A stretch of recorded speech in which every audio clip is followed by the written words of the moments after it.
In this project, we wanted to study the role of the gut microbiome on the progression of portal hypertension in non-fatty liver disease or non-alcoholic liver disease or NASH. We know that NASH is the most prevalent liver disease, a chronic liver disease in the world.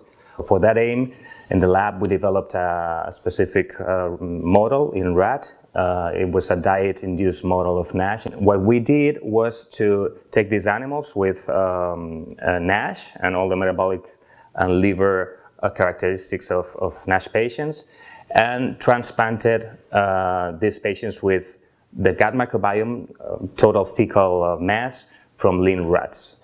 And what we observed is that these animals with NASH, when they received a healthy gut microbiome from lean NASH, portal hypertension reverted, and all the mechanisms, molecular mechanisms within the liver also normalized, mainly endothelial dysfunction and hepatic insulin resistance.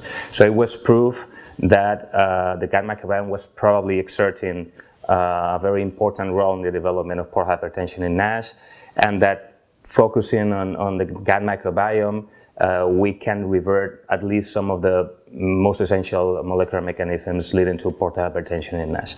And this has opened for us new ways of research, and we are currently developing new technologies to try to make these findings more specific to specific bacteria, and trying to develop more focused and targeted therapies based on the microbiome for NASH.